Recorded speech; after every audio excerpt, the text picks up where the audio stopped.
Sí, vos sabés que porque en un museo no solamente tocamos los temas del pasado por una cuestión nostálgica o como unos bohemios, sino que buceamos en el pasado tratando de buscar explicaciones para entender fenómenos de la actualidad.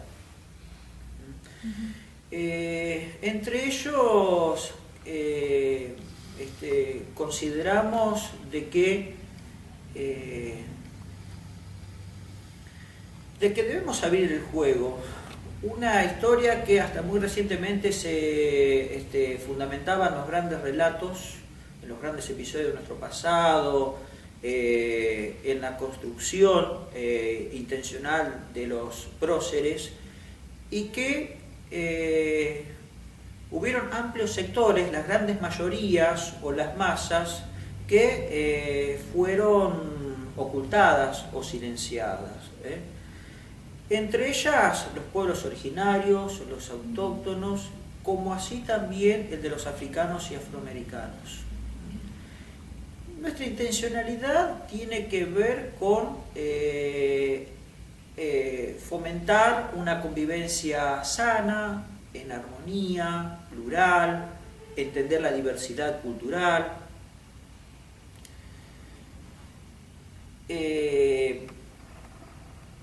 Y que la mayoría del público del Museo Eva Gnosis se lleva una gran sorpresa cuando se encuentra que en este paisaje patagónico la presencia de los africanos data de hace casi 240 años, ¿no? Y que justamente el extracto de la fotografía que está en mis espaldas actúa como disparador. Entonces, cuando uno habla de la expedición colonizadora que estuvo encabezada por Juan de la Piedra, secundado por Basilio Villarino, Francisco de Viedma, que a partir de 1779 dio lugar a la fundación de 2 establecimientos patagónicos, el Fuerte del Río Negro, en el cual estamos, y Florida Blanco, actualmente reconocido como San Julián. Y que en esa expedición se movilizaban más de 220 hombres, pero las fuentes han ocultado de que entre los cuales venían 16 africanos, allí identificados como los esclavos del rey. Y que esos 16 africanos también descendieron en Península de Valdés el Día de Reyes, el 6 de enero de 1779. Y que ese inhóspito paisaje desalentó a Francisco de Viedma, quien tomó la decisión de explorar las inmediaciones, y es así como se encuentran con el Río Negro. De forma tal que para el 22 de abril de 1779, la fecha de nuestra fundación, estaban en el establecimiento del Río Negro 12 de estos africanos. Es algo muy, muy importante. Es decir, que también en nuestra fundación está representada la sangre africana.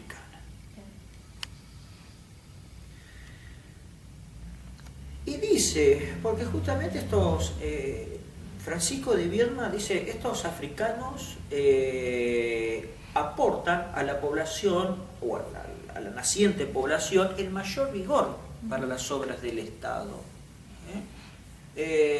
los cuales valoran, y que el pedido que hacía el virrey de Vértiz desde el Río de la Plata para que le remitiera a estos negros hacia la, entre comillas, la capital, era contraria a los avances del fuerte. Pero aquí también pasa un hecho sorprendente, y es que unos días después de nuestra fundación llegó el cacique supuestamente Tehuelche, que las fuentes lo rescatan como negro, alias Chanel, quien dentro de su comitiva traía un negro. Y aquí también decimos, bueno, en las tolderías no solamente había tehuelches, saucas, pampas o otras identidades étnicas de nuestra tierra. Sabemos bien, bueno, de la presencia de los desertores, de soldados que por diversos motivos habían dejado las guardias, los fortines, o de aquellos que eran perseguidos políticamente, pero tampoco hacemos referencia a los negros, que habían encontrado asilo en las tolderías. Este negro posiblemente habría huido de alguna de las poblaciones de la frontera ante el maltrato recibido por su amo. No lo sabemos. Pero se da una muy curiosa situación, y es que cuando se entrevistaron las dos figuras políticas, una representando a España, Francisco de Viedma, y la otra a la parcialidad indígena que respondía al cacique Chanel, este último le cedió un negro a cambio de unas brujerías, unas chucherías. Y en este renglón podemos extraer verdaderamente dos cosas. La primera es que este negro, que después la fuente le dan una identidad, Ventura Chapaco, fue adoptado por Francisco de Viedma y lo convirtió en su asesor político, diplomático. ¿Por qué? Bueno, Francisco de Viedma no mostró fisuras, ni lento ni perezoso, entendió el mensaje del cacique, le dejaba un recurso indispensable para el desenvolvimiento de este establecimiento. El negro hablaba la lengua de la tierra, hablaba el mapudungu. Como así también el cacique reconocía las adversidades que iba a tener que afrontar Francisco de Viedma y que le dejaba un recurso indispensable. Es decir, que el cacique pretendía de que no solamente el establecimiento se fundara, sino a la vez que prosperara, que esto floreciera en virtud de establecer relaciones comerciales más profundas. Fíjense cómo desde nuestro nacimiento encontramos estos 12 negros a los cuales hacíamos referencia, dando su energía para la construcción de las obras del Estado, y como también otro negro que viene de las tolderías y tuvo un papel destacable en la política y en la diplomacia. Qué interesante esto. El caso de Ventura Chapaco, de este negro, de las tolderías, después generó un gran litigio, porque este negro adoptó el apellido de un pulpero local y que le generó una fuerte tensión con Viedma. Bueno, esto la verdad es que cuando uno comienza a relatar estos episodios, empezamos a ver a los africanos de otra forma. Después para 1790, 11 años después de nuestra fundación, identificamos a los primeros 4 negros que estaban en manos de particulares. 2 de ellos habían llegado al fuerte del Río Negro con sus amos, que eran pulperos, mientras otros 2 negros respondían a José Puche, que era el carpintero de la Ribera. Esto porque se ve de que, bueno, acceder a un negro significaba en aquel entonces 320 pesos, que era una cifra imposible de acumular para los labriegos, pero sí para los pulperos y comerciantes. Y allí es cuando en 1790 se produjo el nacimiento de la primera afroamericana patagónica. Qué lindo dato, La primera, lo tenemos registrado. Esto la verdad que es uno emociona, emociona. La primera que nació aquí en la Patagonia y lo hizo en el Río Negro. De modo tal de que la aldea del Río Negro se fue conformando un paisaje multiétnico y muy diverso. Estas familias españolas que fueron llegando paulatinamente, lo hicieron entre 1779 y 1784.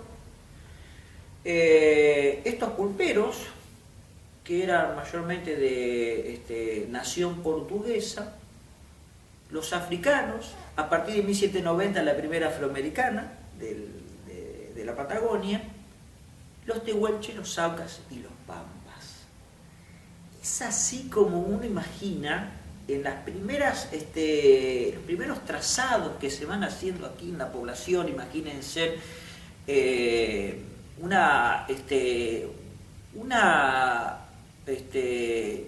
estas primeras arquitecturas en tipología rancho, o estas arquitecturas populares, que fueron apareciendo casi como producto del azar aquí, y esas callejuelas que se iban marcando por las mismas, hacían su ascenso y descenso estos personajes. Así, de alguna forma vamos percibiendo una convivencia, pero siempre cargada de intereses, ¿no? Una cuestión en donde para subsistir en este establecimiento patagónico a finales del siglo XVIII era indispensable tener estos lazos, estas relaciones con las otras pertenencias étnicas. Bien, luego por los varios padrones de vecinos que se fueron levantando, se puede identificar que ya para principios de los años 1800 había una presencia africana y afroamericana que era representativa, que tenía su peso demográfico, y que después de la asamblea de 1813 desaparecen de las fuentes, que va a ser después, perdemos la posibilidad de seguir. Pero dice el antropólogo Guido Casano, quien realizó una exhaustiva investigación sobre los africanos en el Carmen, que para principios de la década de 1820 él identifica varias familias afroamericanas, que algunos de ellos tenían más de 10 hijos, y que eran indispensables para el desenvolvimiento económico de la población. Los mismos aportaban el mayor vigor para la extracción de sal en las salinas, el insumo indispensable para la salazón de la carne, en distintas faenas rurales, como el manejo del ganado vacuno, y otros también como agricultores. Y aquí también, ¿y en qué condiciones estaban los mismos? ¿Eran libres? ¿Eran esclavos? Y acá identificamos que muchos de ellos estaban bajo la orden de un patrono, eran esclavos, como así también muchos otros habían obtenido la Carta de Libertad, inclusive antes de febrero de 1813, con la asamblea. Aquí tenemos el caso, hay algunos de ellos que hemos logrado identificarlos a través de las fuentes. El caso de la negra Martina, quien había nacido aquí en el Carmen en 1790, que era libre para 1815, había obtenido la libertad antes de la asamblea, y era la que era la lavandera de la capilla del fuerte.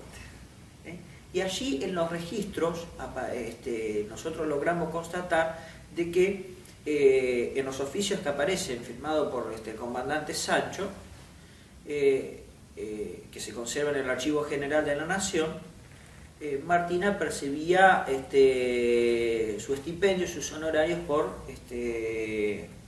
su tarea en la capilla. Sí, de esta manera vamos viendo cómo iban, tenían una participación muy activa en la economía y en los distintos menesteres de la población. Bueno, pero esto si bien para la década de 1820 podemos a través de la fuente atestiguar de que la presencia era muy visible, un momento bisagra de los africanos en la Patagonia lo marcó la guerra contra el Imperio de Brasil.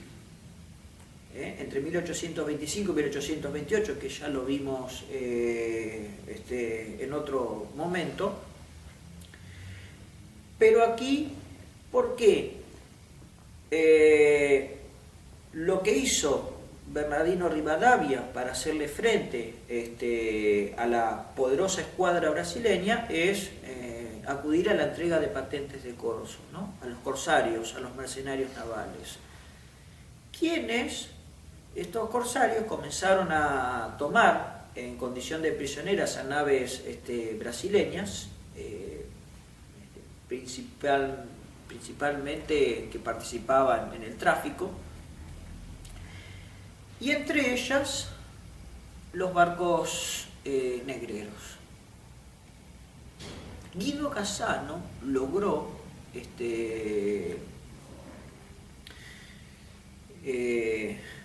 descubrir que el primer barco negrero tomado por los corsarios fue el San José Diligente, y que ingresó al puerto rionegrino el 8 de enero de 1826, descendiendo aquí 382 de ellos. El primer barco negrero en la guerra contra el Imperio de Brasil llegó a este punto. Claro, y esto iba en contra de lo que establecía la Asamblea del 13.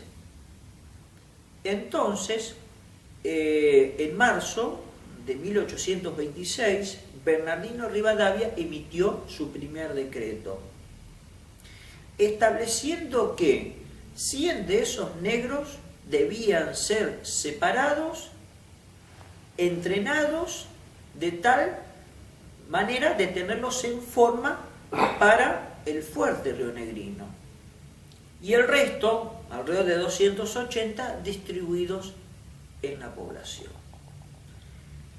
Esto fue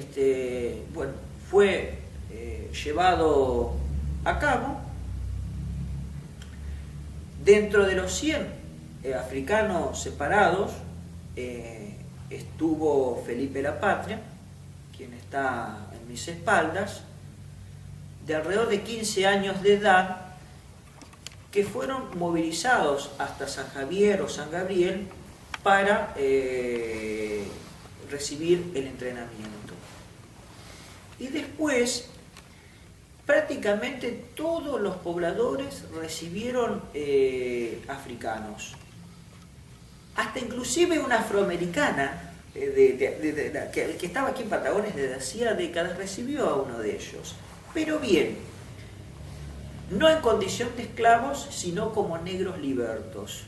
Esta fue la situación jurídica de los mismos. Establecía lo siguiente: los que estaban en el servicio de las armas debían permanecer en esa condición durante 6 años, percibiendo una compensación económica, dice, de 10 pesos, y que bueno, con esos 10 pesos que después no lo reciben finalmente, porque dice, los 10 pesos en realidad eran depositados en una caja en la capital. ¿Por qué? Esto, bueno, dan así, bueno, se escurre, ¿no? Pero dicen, si le entregamos esa compensación económica, después se van a dar al vicio, ¿no? Entonces, bueno, ahí, bueno, de las trampas. Finalmente, Guido Cassano no logró identificar si efectivamente los soldados cumplidos ese lapso de los 6 años perciben el monto, Y los que estaban en manos de particulares lo harían por el término de 8 años, en donde recibirían 1 peso por mes. Cumplido ese lapso, debían obtener la libertad. Pero no fue de esta forma, sino que un segundo decreto, también de Rivadavia, estableció que, cumplido ese lapso, los 8 años, y si no se esposaban, debían continuar bajo la orden de un patrono. Y lo que pasó es que la gran mayoría de los que descendieron en el San José Diligente eran masculinos, de alrededor de 15 años, que encontraron muchas dificultades a la hora de esposarse.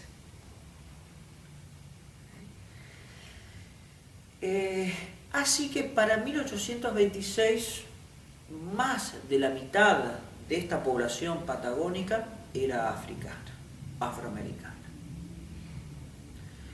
que comenzó a conformarse un barrio, el barrio del Tambor.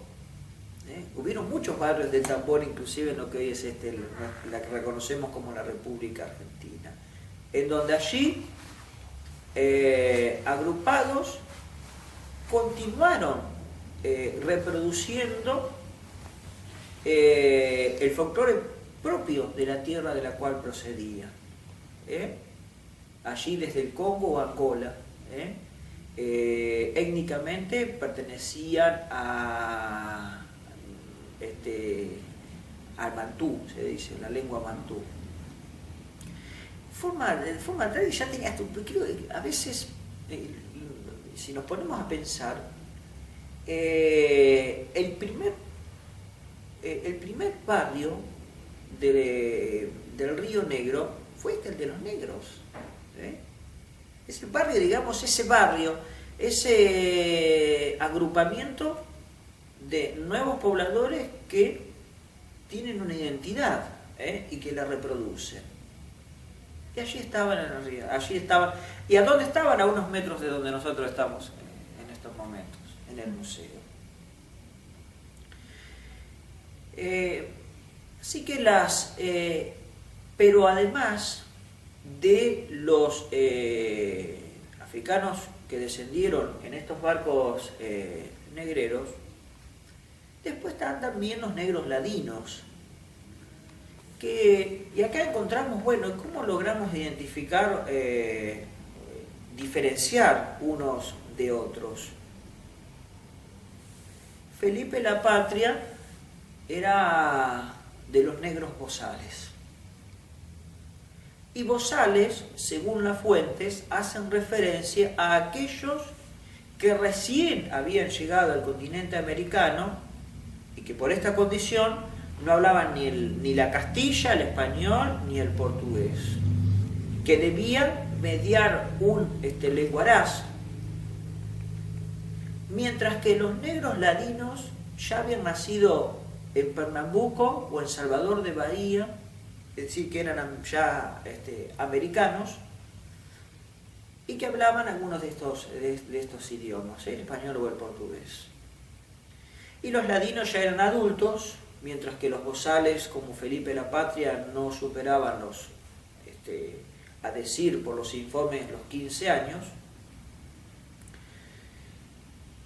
Y los negros ladinos, con su contextura física y además por todos los avatares propios de su vida y de la navegación, habían logrado una fortificación de su carácter.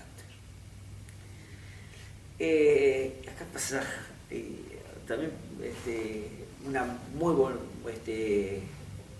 bella semblanza, y es que cuando Francisco Formantin, quien fue el dueño de esta silla, él fue el primer corsario que tocó el puerto rionegrino y quien trajo al barco negrero San José Diligente.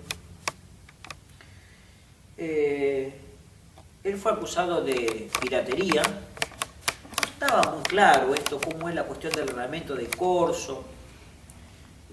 Entre este punto y el Río de la Plata mediaban 15 días de navegación, así que las noticias llegaban con atraso.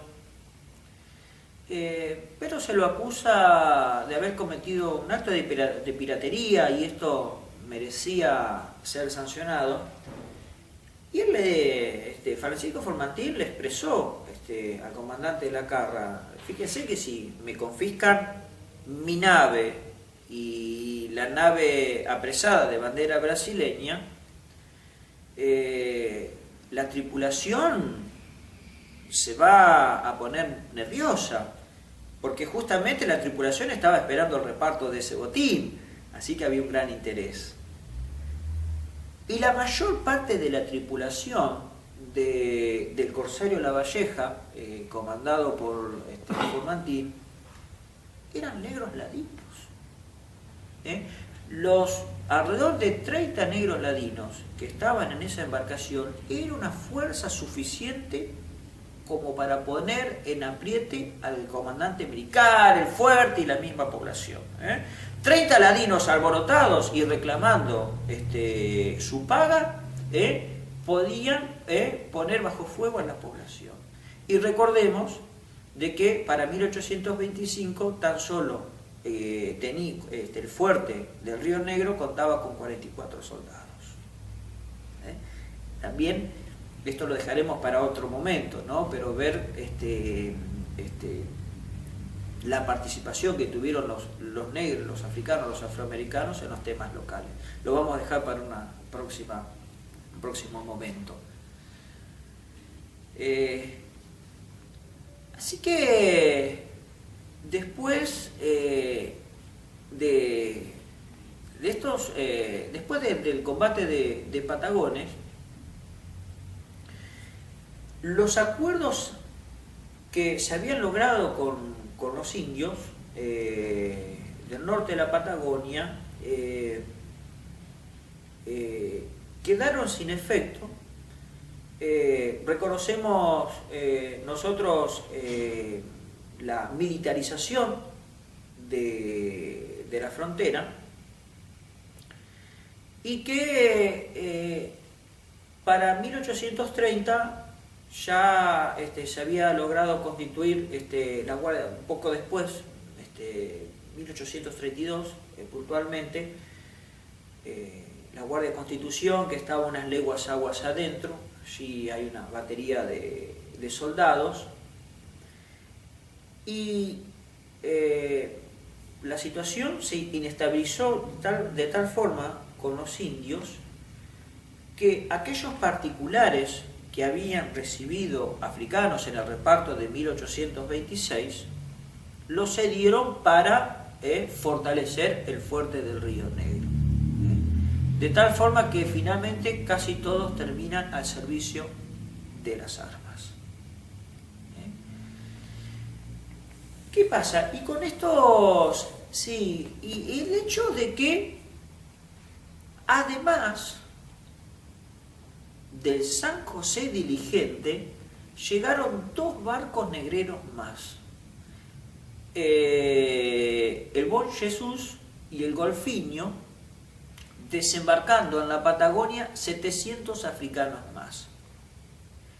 Así que en un momento, dice Guido Casano, para principios de 1828, en el Río Negro habían más, él estima más de 1400 negros. Es decir, que prácticamente duplicaba a la cantidad de pobladores de otras pertenencias.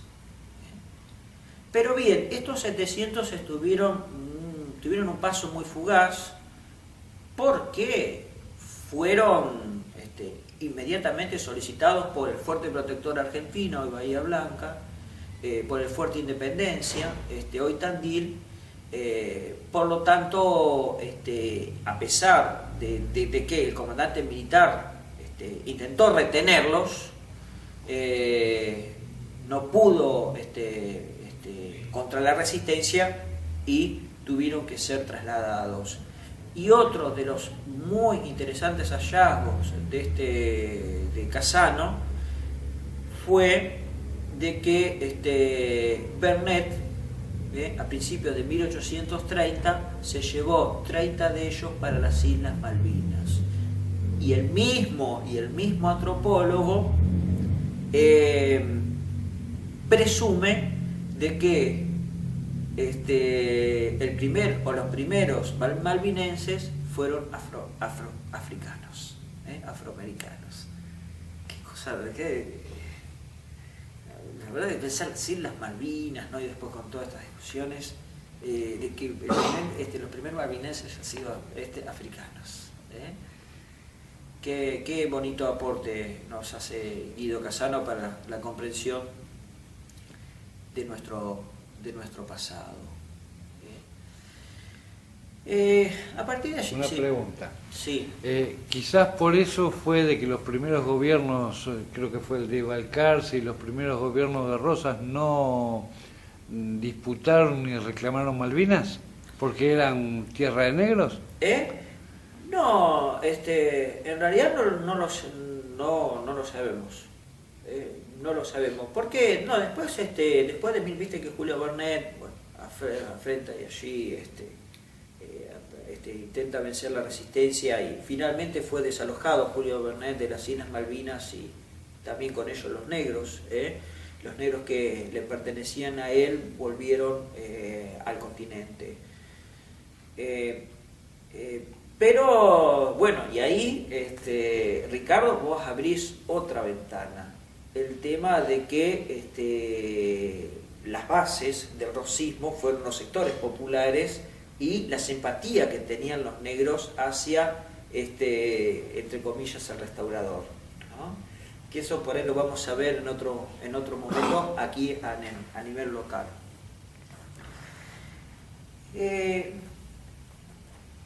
Pero después encontramos que van desapareciendo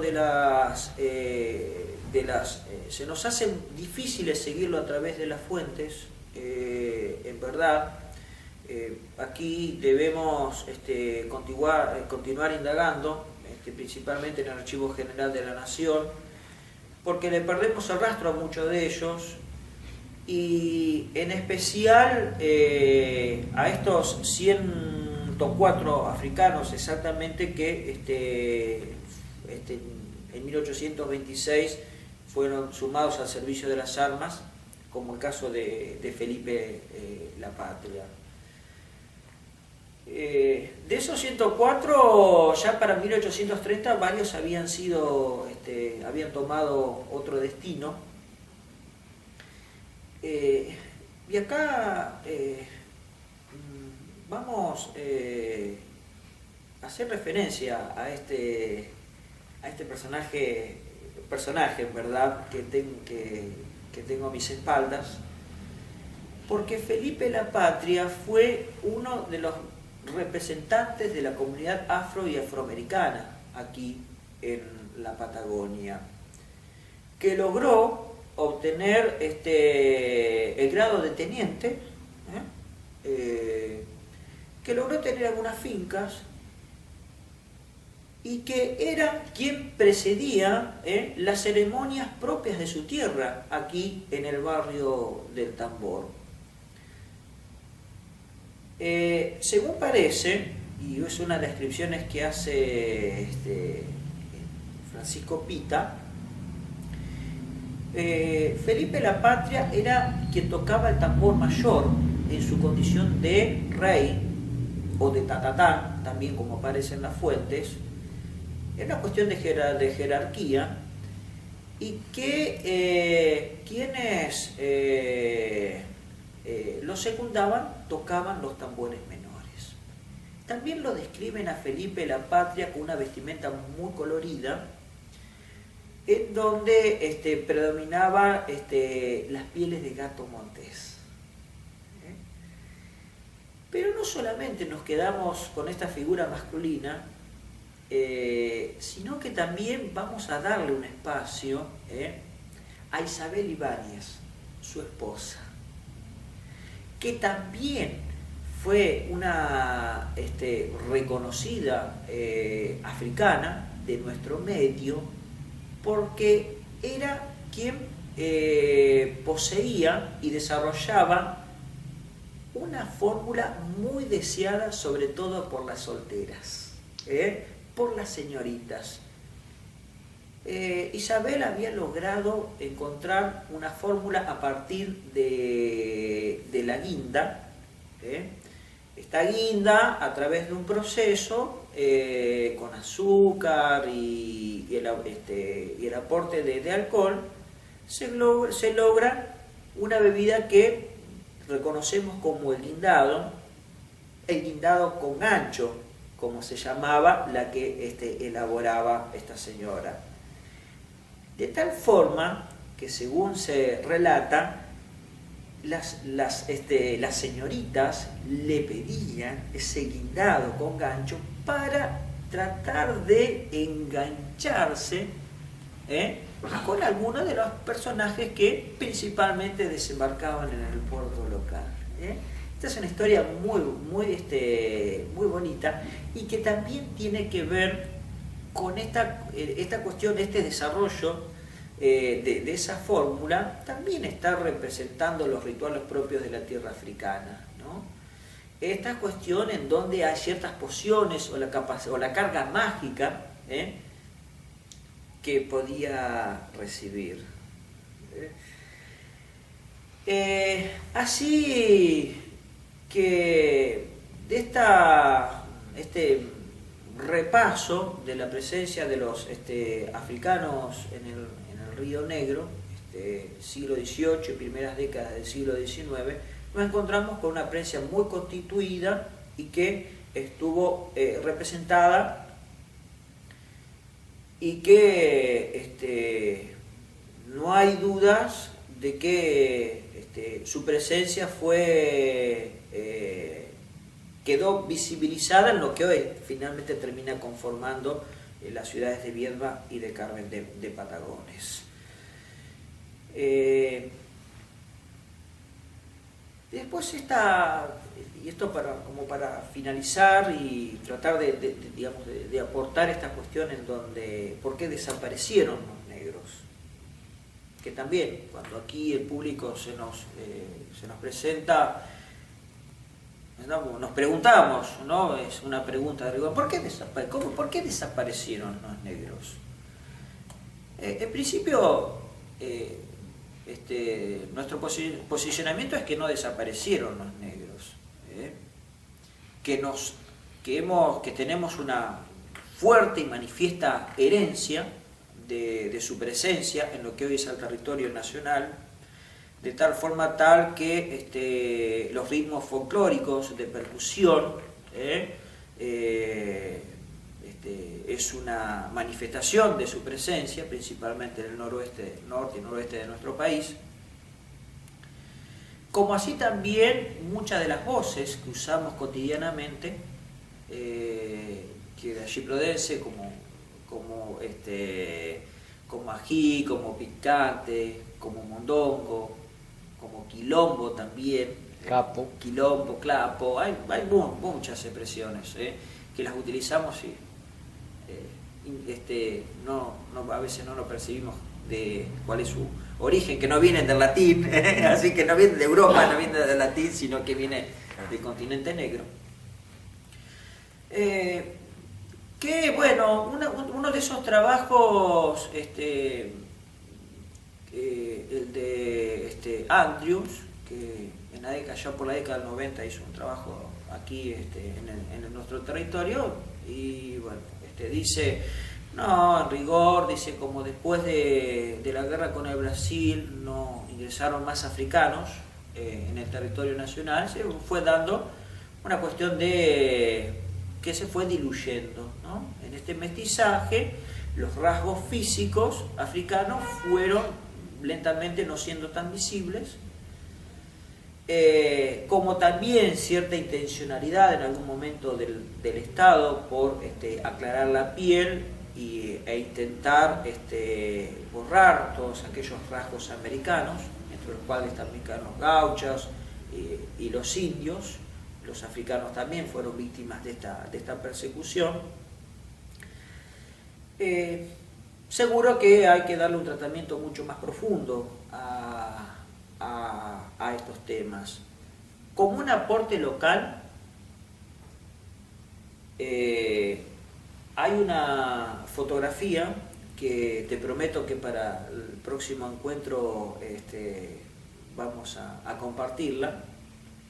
Una fotografía que fue tomada a 100 kilómetros aguas adentro en un paraje que se llama Boca de la Travesía en 1909. Boca de la Travesía es un paraje muy identificado con los galeses. Allí se establecieron algunas familias a partir de 1867 que ante las duras privaciones que estaban viviendo en Rawson, decidieron establecerse aquí. Y en esa fotografía hay muchos que son rubios, es una imagen en blanco y negro obviamente, pero se ven rubios, altos, pero mayor predominan quienes niños y jóvenes que claramente tienen rasgos africanos. Linda, uno imagina una cuestión, a veces una interrupción violenta de los africanos, y en realidad vemos cómo también se fueron asimilando. Esa es una fotografía verdaderamente muy, muy, muy interesante, no solamente para nosotros, sino también para indagar en los negros en el siglo XIX, pero también ya 1867 es un par de años antes de la creación de Viedma.